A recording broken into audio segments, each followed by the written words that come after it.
غالب کے سماجی عناصر کو بہتر طور پر سمجھنے کے لیے میرے خیال سے سب سے پہلے ہمیں سماج یا سوسائٹی کو سمجھ لینا چاہیے کہ سماج کس کو کہتے ہیں، کیونکہ جب تک موضوع واضح نہیں ہوگا بات سمجھ میں نہیں آئے گی۔ چنانچہ سوسائٹی یا سماج لاطینی لفظ سوسیس سے ماخوذ ہے، جس کے معنی مجموعہ یا ساتھ کے ہیں، یعنی the society means a large group of individuals who are associated with each other۔ اور سماج کی تعریف کرتے ہوئے پروفیسر لینٹن نے لکھا ہے any group of people who have lived and worked together long enough to get themselves organized and to think of themselves as a social unit with well defined limits۔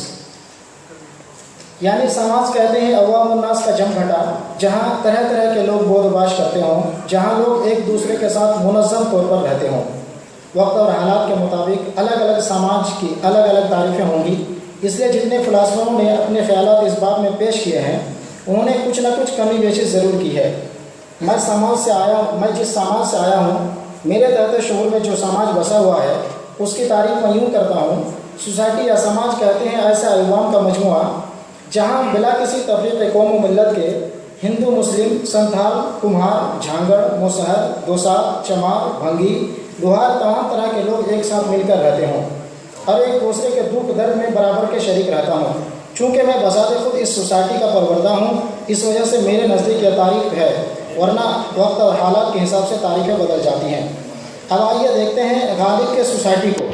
Mirza Asad اللہ خان غالب کے خطوط میں جب ہم بیان کردہ سماجی عناصر کو ڈھونڈتے ہیں تو ہمیں ایک مکمل سوسائٹی کی عکاسی ملتی ہے، جہاں ہر طرح کے لوگ رہتے ہیں، امیر غریب، چھوٹے بڑے، دھوبی دربان، امیر سدور، جنرل صاحب، لاٹ صاحب، شہزادہ، شاعر، کند مزاج، ان پڑھ جاہل، وکیل، جج، چور، اچکے وغیرہ کا بیان ہمیں غالب کے خطوط میں ملتا ہے۔ چونکہ غالب دلی سے تعلق رکھتے تھے، اس وجہ سے انہوں نے دلی اور خصوصاً جامع مسجد، کشمیری گیٹ اور جمنا ندی وغیرہ کی عکاسی کی ہے۔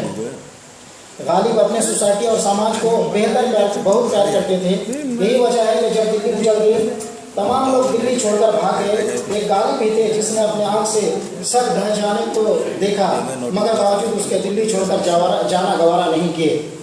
چونکہ غالب نے دلی کو قریب سے دیکھا تھا، اس وجہ سے ان کے خطوط میں اس وقت کی تہذیب کی بھرپور عکاسی ملتی ہے۔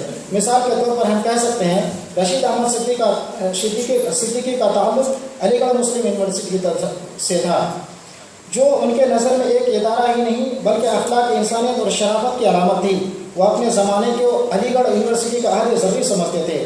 لکھتے ہیں عہد ضروری کا ایک خاصہ یہ ہے کہ وہ دوبارہ نہیں آتا۔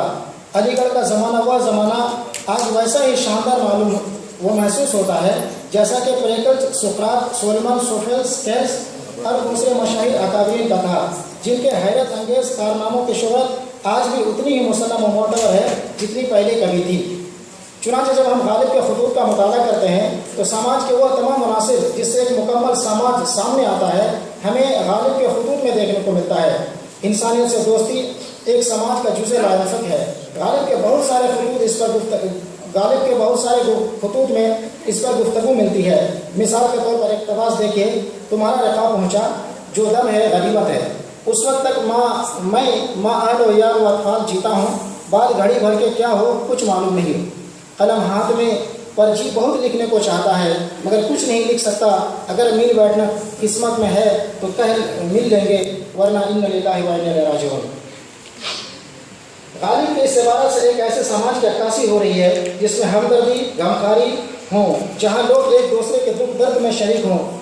ایک اور اقتباس دیکھیے جس میں غالب نے کس شدت سے اپنے دوست کو یاد کیا ہے۔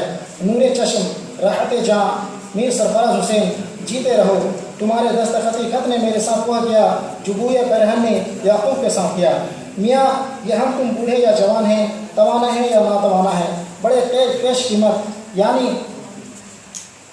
بہر مال غنیمت ہیں، کوئی جلا بھونا کہتا ہے، یادگار زمانہ ہے ہم لوگ، یاد رکھنا فسانہ ہے ہم لوگ۔ غالب نے اس خط میں ایک زمانے کے جانے اور دوسرے زمانے کے آنے کی بات کہی ہے۔ غالب کے اسی سماجی عناصر کا ذکر کرتے ہوئے جمیل جالبی نے تاریخ ادب اردو میں رقم دراز ہیں، ان کے خطوط پڑھیے تو وہ ہمارے اندر محبت اور ہمدردی کا جذبہ جگاتے ہیں، اور وہ ہمیں ایک ایسے انسان نظر آتا ہے جو اپنے سے کم اور چھوٹوں کی بھی عزت کرتا ہے اور اپنے بڑائی سے نہیں، اپنی بڑائی سے نہیں بلکہ ہمدردی سے ہمارا دل موہ لیتا ہے۔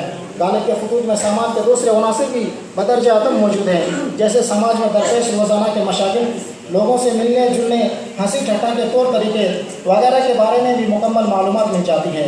غالب کبھی جنت کی خواہش کرتے ہیں تو کبھی کہتے ہیں جس میں لاکھوں برس کی حوریں ہوں ایسے جنت میں کیا کرے کوئی، اور کبھی اس سے اب جاتے ہیں اور ایک منچلا شخص کی طرح باتیں شروع کر دیتا ہے۔ اقتباس دیکھیے، اپنے دوست کو لکھ کر کہہ رہے ہیں، مرزا صاحب ہم کو یہ باتیں پسند نہیں، 65 برس کی عمر ہے، 50 برس عالم رنگ وبو کی سیر کی، ابتدائی شباب میں ایک مرشد کامل نے نصیحت کی ہے کہ ہم کو زہد و ورع منظور نہیں، ہم مانے فسق و فجور نہیں، پیو کھاؤ مزے اڑاؤ، مگر یاد رہے کہ مصر کی مکھی بنو شہد کی مکھی نہ بنو۔ ایک بات اور واضح کر دوں، ہم 21ویں صدی سے گزر رہے ہیں۔ آج کل سماج کا تانا بانا اسٹرکچر بالکل بدل چکا ہے۔ غالب کے زمانے میں سماج میں لوگ ایک دوسرے سے مل جل کر رہتے تھے، اب موجودہ زمانے میں ایک شخص خود اکیلے سماج بن بیٹھا ہے۔ اس وجہ سے اگر ہم اس تھیوری کو موجودہ زمانے میں بھی لائیں تو مناسب نہیں ہوگا، بلکہ غالب کے سماج کو سمجھنے کے لیے ہمیں غالب کے زمانے ہی میں جانا پڑے گا، تبھی ہم اس کے خطوط کے ذیل میں غالب کے بیان کردہ سماج کو بہتر طور پر سمجھ سکتے ہیں۔ غالب جس زمانے میں موجود تھے اس وقت سماج میں آج کل کی سے رنجش اور تفرقہ بازی بھی تھی، بہت چرچا تھا۔ اگرچہ غالب کسی ایک مکتب فکر سے وابستہ نہیں تھے، باوجود اس کے انہوں نے سماج کے اس عنصر کو بھی اپنے خطوط میں ذکر کیا ہے۔ اقتباس دیکھیے، میری فکر کا یہ ہے کہ اب بچھڑے ہوئے یار کہیں قیامت ہی کو جمع ہوں سو وہاں کے خاک جمع ہوں گے، سنی الگ شیعہ الگ، نیک جدا بد جدا۔ یعنی غالب ایک ایسے سماج کی تشکیل چاہتے ہیں جہاں نیک بد ہر مذہب و مکتب کے لوگ ایک ساتھ مل جل کر رہتے ہوں۔ غالب کے تمام خطوط چونکہ نجی خطوط تھے، اس وجہ سے انہوں نے وہ تمام باتیں جو اس وقت رائج تھی لکھ دیے ہیں۔ اس لیے بعض ایسے عناصر بھی جو خطوط میں مل جاتے ہیں جو ہمیں دوسری کتابوں میں بھی نہیں ملتی۔ ایک جگہ دلی کی گلیوں کا ذکر کرتے ہوئے غالب لکھتے ہیں، بھائی تم اردو کے مرزا خطیر بن گئے ہو، اردو بازار میں نہر کے کنارے رہتے رہتے رودنیل بن گئے ہو، کیا خطیر کیا رودنیل، یہ سب ہنسی کی باتیں ہیں۔ چوک میں بیگم کے باغ کے دروازے کے سامنے حوض کے پاس جو کنواں تھا اس میں سنگ و خشت و خاک ڈال کر بند کر دیا، بلی ماروں کے دروازے کے پاس کے کئی دکانیں ڈھہ کر راستہ چوڑا کر لیا، شہر کی آبادی کا حکم خاص وہاں کچھ نہیں۔ اس خط سے معلوم ہوتا ہے کہ غالب کے آخری عمر میں کس طرح سے وہاں کے لوگوں کا رہن سہن اور راستے نالے بدل رہے تھے۔ سماج میں سب سے اہم کردار انسان کا ہوتا ہے، غالب بھی ایک انسان تھے، ان کے اندر اچھی بری دونوں طرح کی خصلتیں تھیں۔ اس وجہ سے غالب کے خطوط خود ایک سماج کے عکاس ہیں۔ سماج میں انسانی زندگی بڑی اہمیت رکھتی ہے، انسان اپنی زندگی کو بہتر سے بہتر طور پر جینے کی کوشش کرتا ہے۔ زندگی کیا ہے، اس پر خورشید الاسلام اردو میں نثر کا فن ارتقاء میں لکھتے ہیں، زندگی سے میری مراد اونچی نیچی سڑکیں، چھوٹی بڑی دکانیں، جیٹ کی دھوپ، برسات کی اندھیری، بھیانک اور مچل جانے والی راتیں، قہوہ خانے، گلابی جاڑوں میں نظریں بچا کر مسکرانے والے پھول، جواری پی کر گلاس چور چور کر دینے والے شرابی، فضا میں خوشبوئیں بکھیرنے والے دوپٹے، سادگی میں بناوٹ، نیکیوں میں چھپدار کی تاہ میں انکسار، الہم کی سنگر مشین۔ یہ تمام صفات جو زندگی کے متعلق سے مذکور ہیں، یہ سماج کا جزء لاحق ہے۔ غالب کے خطوط میں تمام صفات پائے جاتے ہیں۔ چنانچہ مولوی عبدالحق لکھتے ہیں کہ خطوں سے انسان کی سیرت کا جیسا اندازہ ہوتا ہے وہ کسی دوسرے ذریعہ سے نہیں ہوتا۔ یہی وجہ ہے کہ غالب نے اپنے سماج میں موجود اور اپنے ذات میں موجود ان پہلوؤں کو بھی بیان کیا ہے جس کو عموماً لوگ بیان کرنے سے کتراتے ہیں۔ چنانچہ غالب نے شراب کے بارے میں میاں مرزا شہاب الدین کو لکھتے ہیں، 4 گھڑی دن رہے میں ہاپور کے سرائے میں پہنچا، دونوں بھائیوں کو بیٹھے ہوئے اور گھوڑوں کو ٹہلتے ہوئے پایا، گھڑی بھر دن رہے قافلہ آیا، میں چٹان بھر گھی داغ کیا، 2 شامی کباب اس میں ڈال دیے، رات ہو گئی تھی، شراب پی لی، کباب کھائے، لڑکوں نے ارہر کی کھچڑی پکوائی، خوب گھی ڈال کر آپ بھی کھائے اور سب آدمیوں کو بھی کھلائے۔ سماج میں ہمیشہ روپے و پیسوں کی قدر قیمت رہی ہے۔ آج اگر کوئی متوسط طبقے کا نوکری کرنے والا ہو تو ان سے پوچھے کہ ان کی سیلری آتے ہی سارا پیسہ کس طرح چند لمحوں میں ختم ہو جاتا ہے۔ چنانچہ غالب کے زمانے میں بھی ایسا ہی ہوتا تھا۔ اقتباس دیکھیے، میر سرفراز حسین کے نام خط لکھتے ہیں، تنخواہ کی سفر 3 برس کے 2250 روپیہ ہوئے، 100 مدد خرچ کے جو باتیں تھے وہ کٹ گئے، 150 متفرقات میں اٹھ گئے، مختار کا 2000 لایا، چونکہ میں اس کا قرض دار ہوں، روپیہ اس نے اپنے گھر میں رکھے اور مجھ سے کہا کہ میرا حساب کیجیے۔ حساب کیا؟ سود مول 7 کم 1500 ہوئے۔ میں نے کہا کہ میرے قرض متفرق کا حساب کر کچھ اور پر 1100 روپیہ نکلے، بالآخر مجھے 507 ملے۔ یہ ہمارا سماجی حقیقت ہے۔ جن کو کم تنخواہ ملتی ہے ان کو معلوم ہوگا کہ اس کے ساتھ کیا کیا پریشانی ہوتی ہے۔ اس کی تنخواہ ملتے ہی قرض چکاتے چکاتے سارے پیسے ختم ہو جاتے ہیں، جس کی عمدہ مثال ہمیں میرا جی کے نظم کلر کا نغمہ محبت سے بھی ملتا ہے۔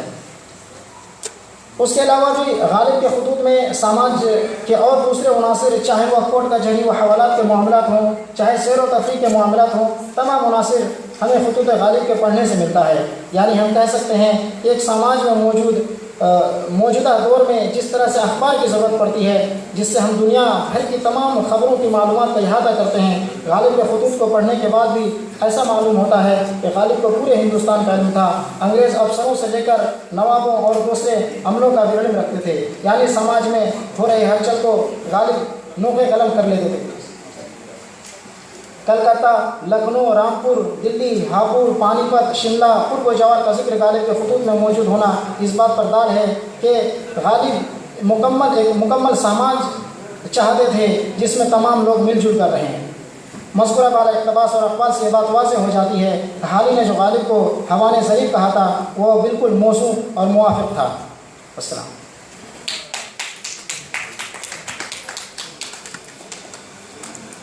خطوط غالب کے سماجی عناصر، اس پر محمد فیروز عالم اپنا مقالہ پیش کر رہے تھے۔ میں جامعہ ملیہ اسلامیہ سے وابستہ جناب جاوید اختر صاحب کو دعوت دیتا ہوں کہ وہ تشریف لائیں اور اپنا مقالہ